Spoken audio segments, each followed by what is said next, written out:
You're listening to an Airwave Media Podcast. All set for your flight? Yep, I've got everything I need.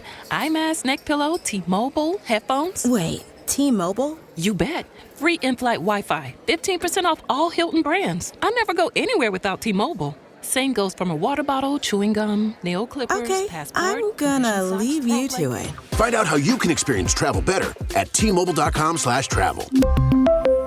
Qualifying plan required. Wi-Fi were available on select U.S. airlines. Deposit and Hilton Honors membership required for 15% discount. Terms and conditions apply. This episode is brought to you by Snapple. Want to know another Snapple fact? The first hot air balloon passengers were a sheep, a duck, and a rooster.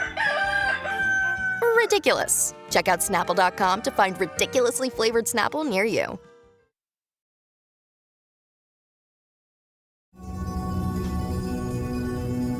How's this? I'll ask a question. What question? Jazz question. Now you get it right. We roll. I know everything there is to know about Miles. Lay it on me. Recorded in Chicago, Illinois, with your hosts, Ken, Matt, Neal, and Jeff. This is Triviality. The cream of the crop! Hello and welcome to another Lay It On Me Parks and Recreation episode. This is going to be part 2. Season 2. Part dose, yeah. Right? Season 2? Yeah, season 2 is good. Okay, I like season 2. So season 2 is better when at the end of season 2. That sets it up to do what, 4 more of these then? Yeah, or no, 7 total, right? Yeah. 5 more of these? I can't do math anymore today. But anyways, joining me in the studio for this special episode are some people that I've converted to Parks and Recreation. People who the last time we did an episode hadn't even seen the show. That would be Neal and Coleen. Yes. Hello. Yeah, Coleen, you might remember from her Gilmore Girls episodes. She's supposed to do a How I Met Your Mother episode that we're still working on coordinating, but she came back for this because Jeff brought us over to the Church of Pawnee or Hale Zorp. What's that thing called? The Reasonableists. Yeah, we're all reasonableists now. So yeah, Coleen, talk about the show and how you've liked it recently because you've been watching a lot of it. I mean, I really enjoyed it after we watched it the first time. It's hard to get into it at the beginning, which I tell most people when they want to watch it, that it takes a little bit to get into it, but then the storylines are really good and it's nice and lighthearted, and it's always got like an extra layer of humor, which is always good. I'll take the unpopular opinion. I stand behind season 1. You do?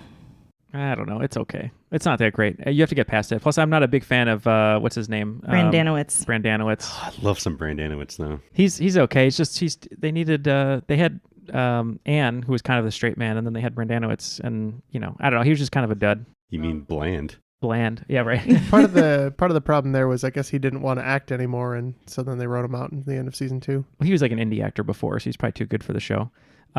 So we have a special guest here whose voice you probably just heard, Tim Evans, who, if you haven't heard the full episode that he hosted yet, or maybe you haven't listened to it yet, it was a great job. Or maybe it hasn't come out yet.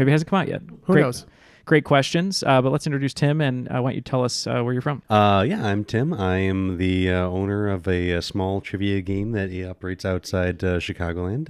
It's called Quiz Mercenary, and I've been going for about 4 years on that now. I got 8 bars, and it's going nicely. It's pretty good. Yeah. Yeah, Tim wrote about 22 questions, I believe, with some extra bonuses. Well, let's just call it 20 questions because I had to change one already. It's already down to 21, so I want to see if I don't. It was the reasonablest one that was the question. Darn, I shouldn't have said anything. I was thinking about that. I'm like, I shouldn't show my hand. But I was talking to Tim through email, and he's like, you might be able to explain it better. You said, how hard do you want these from what to what? And what were the phrases? Oh, God, I don't even remember. I don't remember things I say 30 seconds ago. I think it was... the upper end was, oh my God, nobody knows that.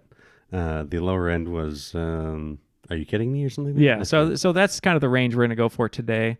And if you haven't listened to the first Parks and Rec Lay It On Me, feel free to check it out. But we're going to just go for it. It's going to be me, Jeff, and Coleen on a team working together because we couldn't go to Tim's Parks and Rec night, which we really wanted to. So we're basically reliving it. We're reliving it, yeah.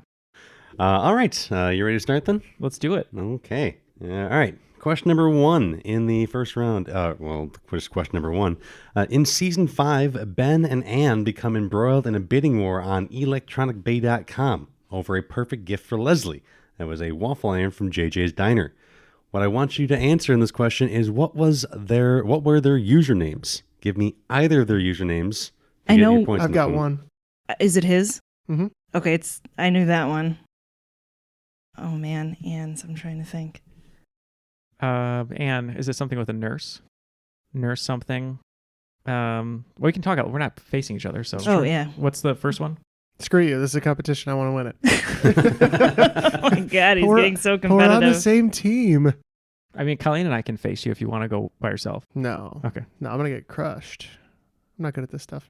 I think it is something with the nurse. Here's a Tyrion Lannister, right? Yeah, it's two-handed Tyrion Lannister, isn't it? No.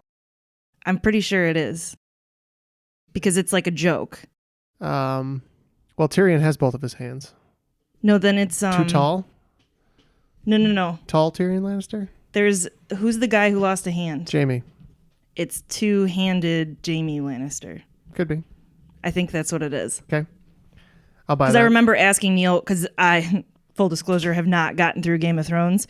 I'm like in season 2, and I asked him because I was like, why would he call himself that? Doesn't he have his hands? And he's like, well, not for long. Yeah, I don't know about that. That doesn't ring a bell. I don't know about Anne's, though. Is it something about a nurse? No, I'm trying to remember. But nothing's coming to me. I got nothing. I'm sure it's something about a nurse, but... Okay. Greatest nurse in Pawnee, I don't know. What do you want to go with for the first one? Well, for once for bonus, right?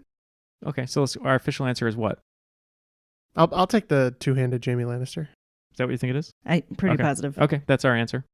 You should have gone with your first instinct. It was tall Tyrion Lannister. Oh, tall. Damn it. So it was the same thing. Just I was pretty sure it was Tyrion because I remember there being a part in the episode where she can't pronounce Tyrion.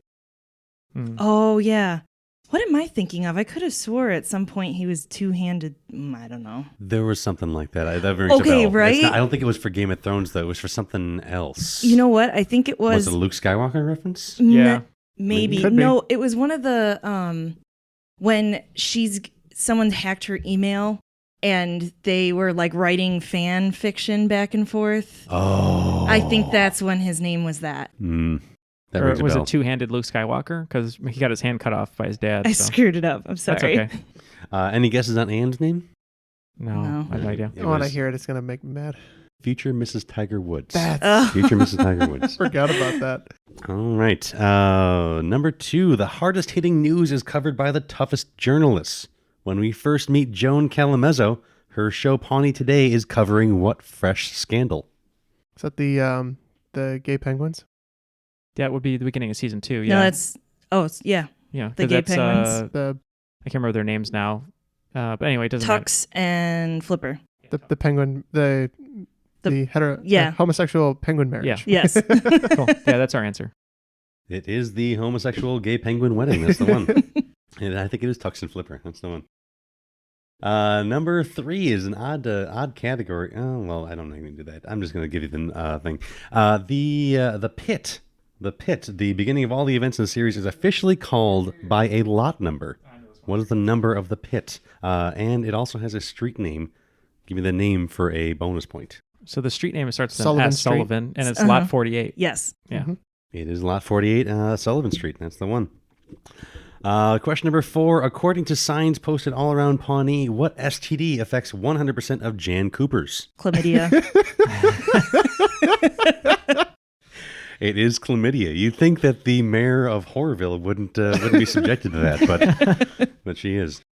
All right, question number 5. When Chris and Ron face off in a burger making competition, each goes to a different store to get the appropriate ingredients.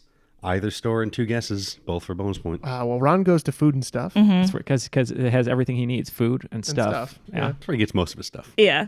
I know that the one that Chris goes to is like Grain and Simple or something. That sounds right. It's a Whole Foods parody, yeah.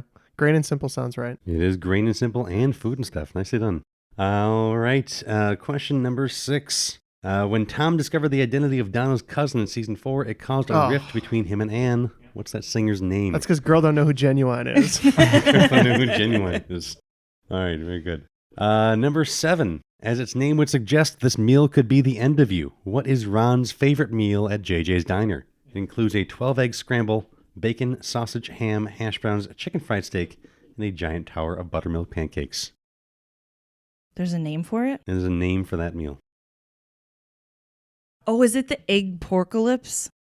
It could be. That sounds right. Yeah, I don't. That sounds right. I'm just thinking of the meat tornado, but yeah. Ooh, no, the meat tornado. That's the burrito. That's the burrito that Andy brings. I don't remember. A whole new meat delivery system.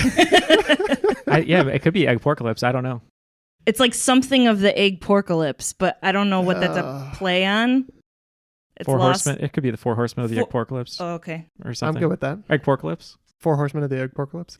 I'm going to give it to you. It's actually the 4 horse meals of the Egg Porcalypse. Oh, there you go. There you go. Number 8, probably my favorite question ever. During the debate for city council, Andy tries to distract attendees at Nope headquarters when the cable goes out. He does so by describing the plot of 3 different movies. Yep. Name at least 2 of them. Well, I can give you the ones behind you. The preferred one of choice, which would be Roadhouse. Yep, Rambo. Like, or First Blood. First Blood. And then he just ripped the guy's throat out. Yes. Esophagus and everything. You can't eat.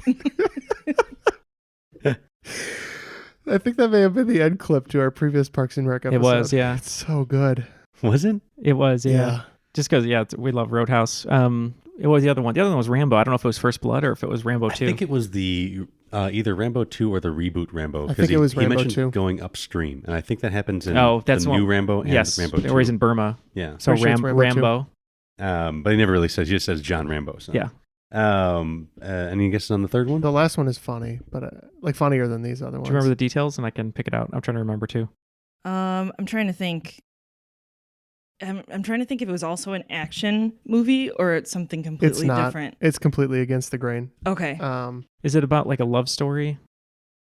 It's not Remains the Day. That's I'm trying to think. Is it a cartoon maybe? Weird. I had a similar thought. I forgot about the third one. Like Wall-E or I don't know. It's I also thought weirdly Wall-E. Yeah. But I don't know. I could just be pulling that up. Well, we've got the other 2 for sure, so we can say Wall-E. It's actually his very favorite movie, and it's called Babe. Oh, that's right. Number 9, at the Snake Juice release party, or Snork Juice if you prefer, John Ralphio raps 3 times. In each rap, he spells out a word. And he also ends each rap about a word or syllable too late. Give me, let's do any 2 of those 3 words. So 3 raps, he spells out words. Give me any 2 of the 3 words he spells out. He's rapping about the name, because remember Ron comes up and he goes like, you want me to make a rap about your name? Mm-hmm. So it might have been like R to the O to the N to the... Swanson or something? Or just Ron? I don't know. They're all single words. I should tell you. Oh, they're single words? They're all single words, yeah. Could be Swanson or...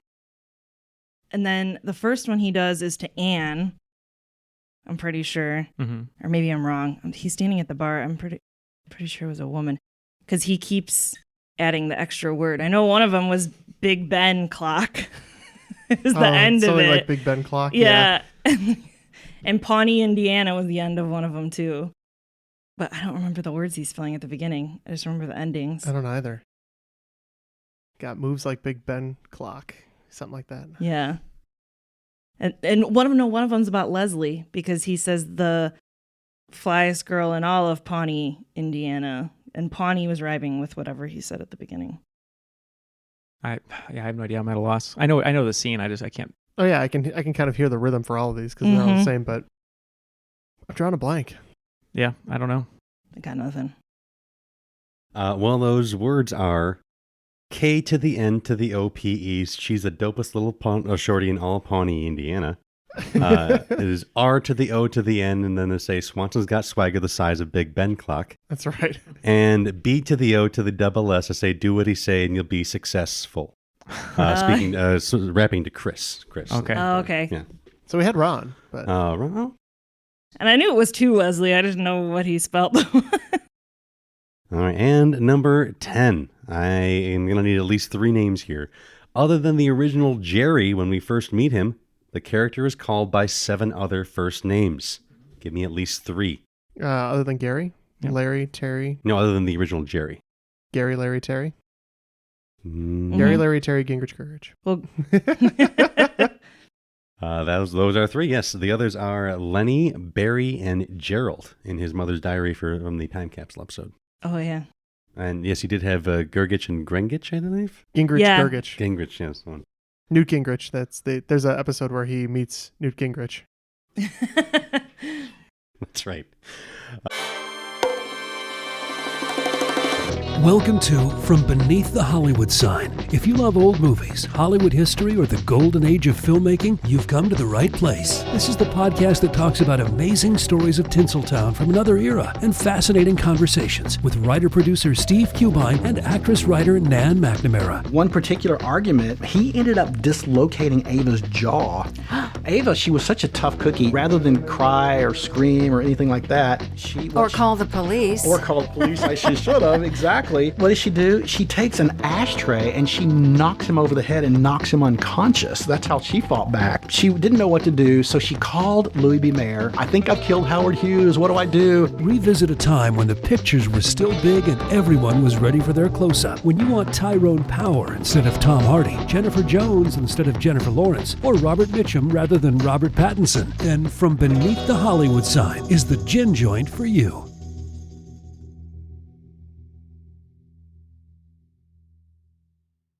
All right, on to question number 11. When Paunchburger announces its new child-sized soda, they literally meant the size of a small child. How many ounces is that drink? I believe the child is 512. 512. Yeah. You guys got that. That is perfect. Nicely done. 512 ounces.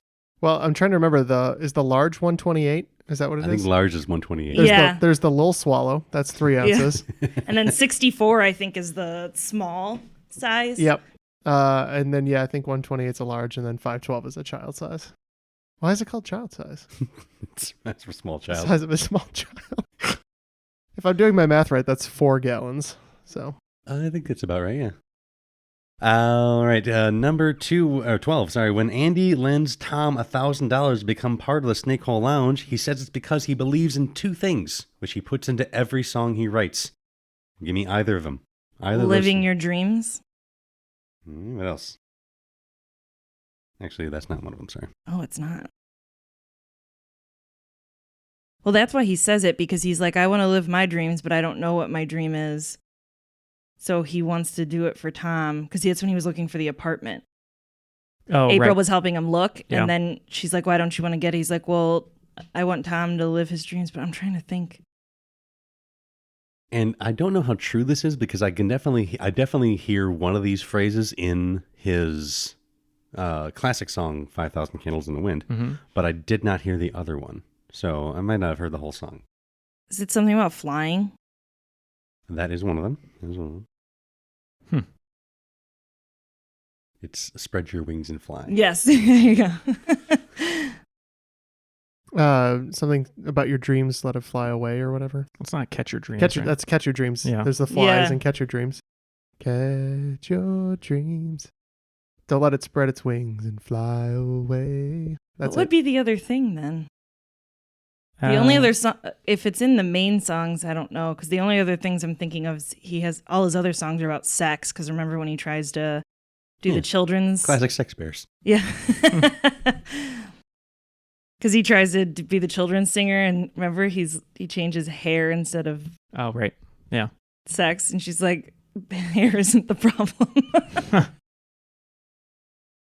Oh, that's because that's his song "Sex Hair." Yes. Yeah, and he changed it to Sex Bears. Yeah, you got him from me. I don't know. I know the scene, but that's all I can think of is the learning to fly. It was Spread Your Wings and Fly and You Deserve to Be a Champion. Oh, yeah.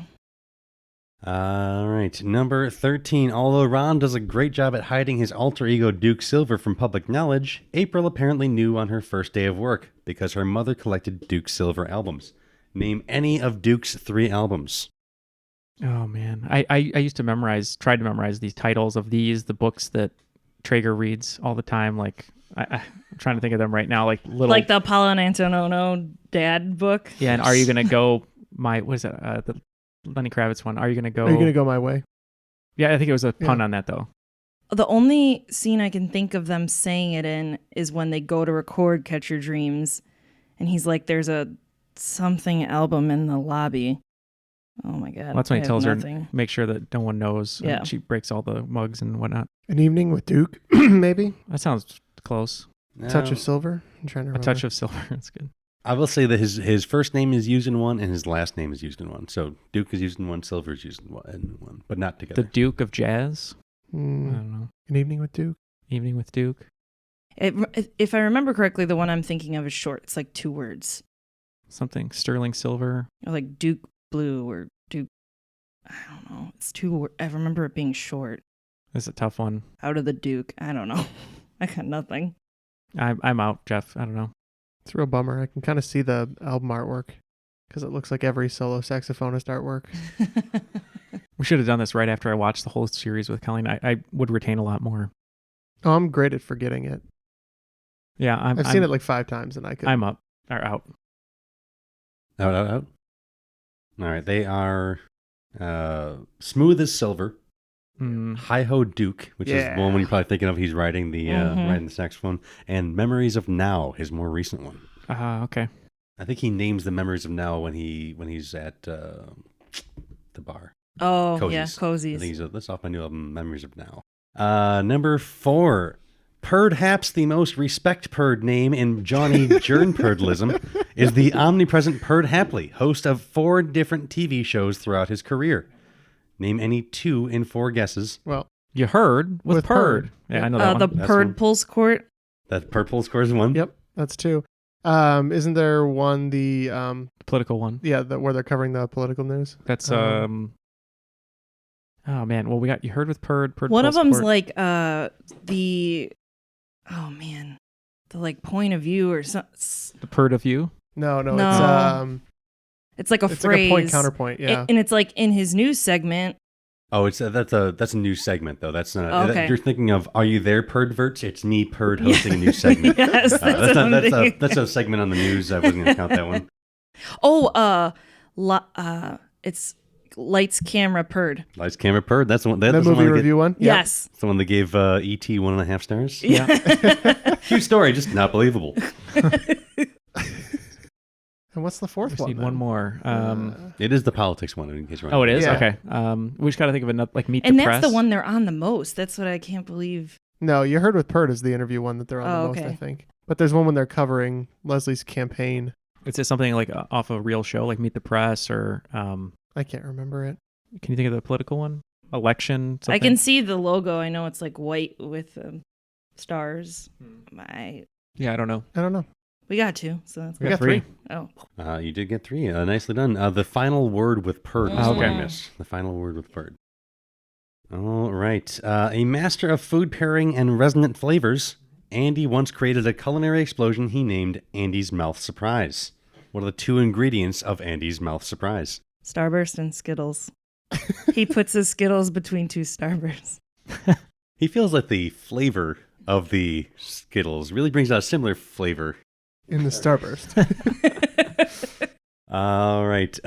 Question number 16 here. When we first meet Councilman Bill Dexhart in the episode Practice Date, he is apologizing for yet another sex scandal. What was that sex scandal, and what were his 2 defenses for his actions? Wasn't this when he had like an orgy? It was one of them. He was like in a den or something. Oh, wait. Or is it the... Is it? I was texting in the Chili's to go. Text-mexting. Do you remember that? It's like I was text-mexting, which is sex texting in a Chili's to go. Well, his one with Leslie is like the 2nd or 3rd scandal, right? Yeah. Okay. This is the first scandal you're asking about? This is the first scandal that we meet him in. Oh, I'm even trying to think of the episode. Well, the scandal with her is in season 2. Yeah. Because that's when Dexhart's introduced. Yeah. Oh, is that what they do their play about? Remember they do that like they do holiday? They do a mocking one of Dexhart's sex scandals. But I'm trying to think of the first episode where he says it. Does he even have an excuse? In one of them, he's like, I did it. I totally did it. I did all of this.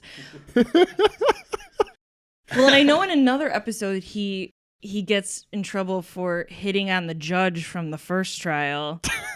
He's like, she was talking dirty to me. And they're like, he was reading your text messages. That's right. That's all that's coming to me. I'm trying to think. We're figuring out all the other ones, just not, I guess, the one we need. That's the hard thing is I've probably watched the beginning. One of you has mentioned it already, so I think he just admits guilt and he just does it.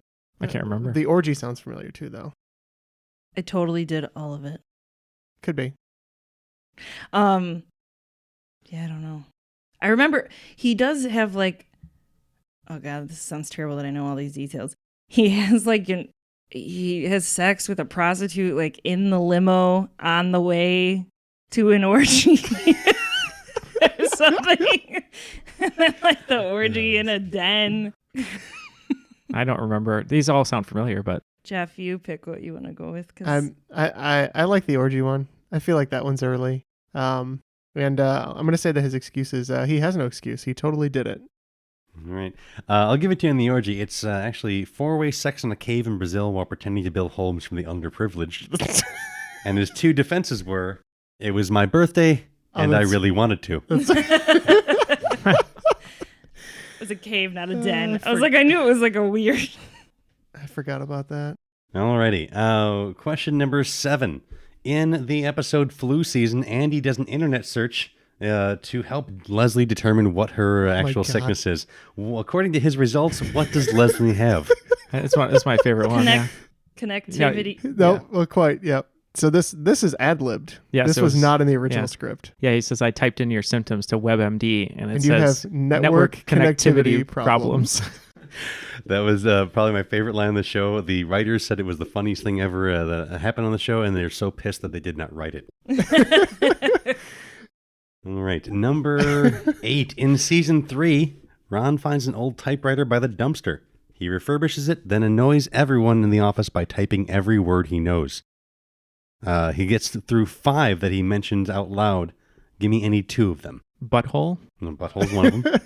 America. America is another one. America, butthole. Thank you. Capitalism? No. If you say it, I'll know it. You've got numbers 2 and 5, right? Yeah, the last one is butthole, I think, right? The last one, butthole, yeah. You got to end there. I know this list because this is when he gets a typewriter and someone's... Is there a meat one? There's not a meat one. That's a disappointment. I know, right? I want to say there was another country. Breakfast? Maybe I'm thinking... No. Well, he writes using that typewriter an open letter to Canada about how much he hates them. Maybe that's... Well, this is when he realizes instead of Yelp, he can like write letters. Mm-hmm. Yeah. I can't remember. I know butthole's one. I know... What's the one where it's like be something or be nothing? No, that's you either never half problem, whole a problem. That's different. No. There's says, another one. Yeah.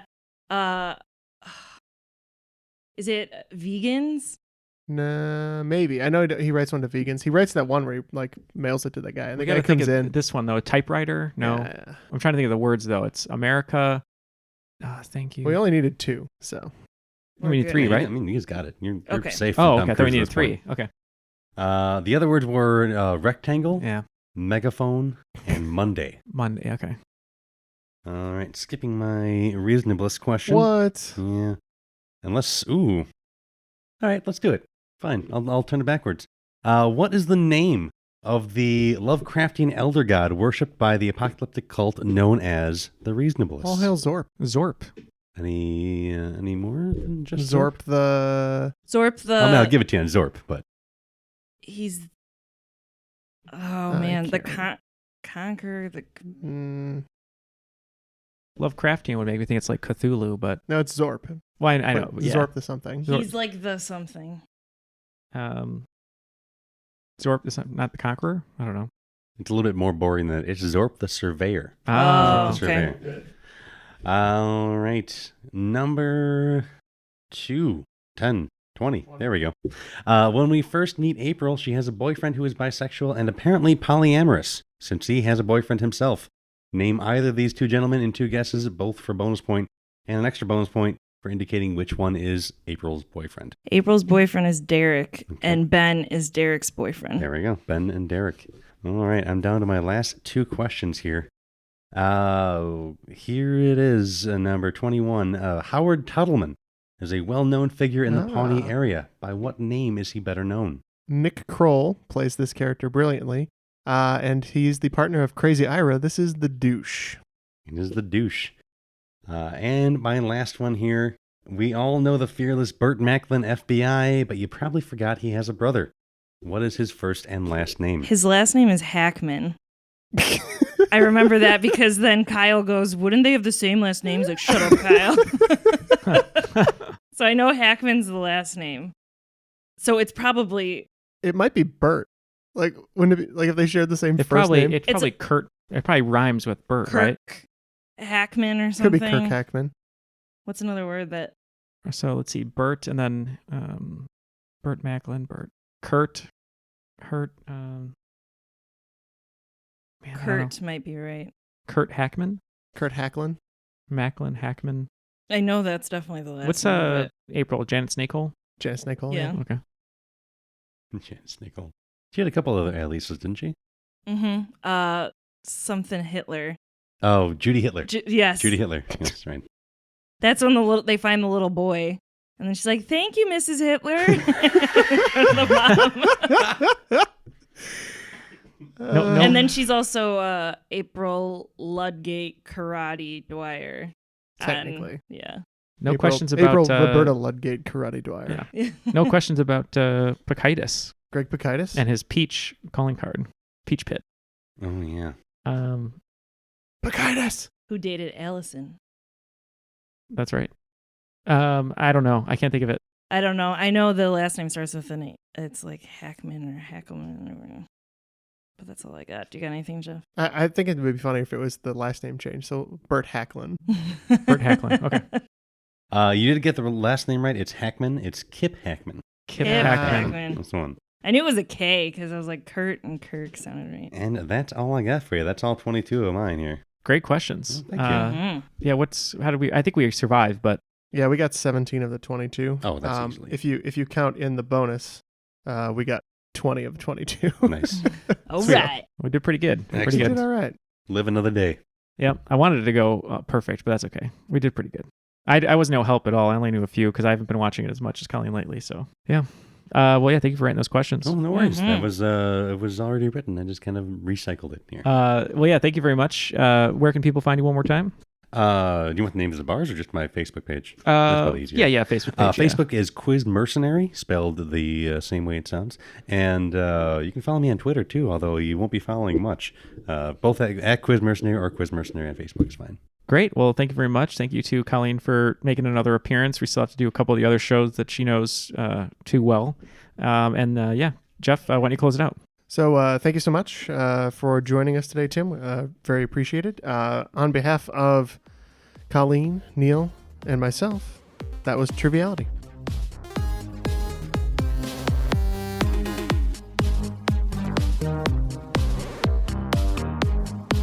Can I get apps and zerts?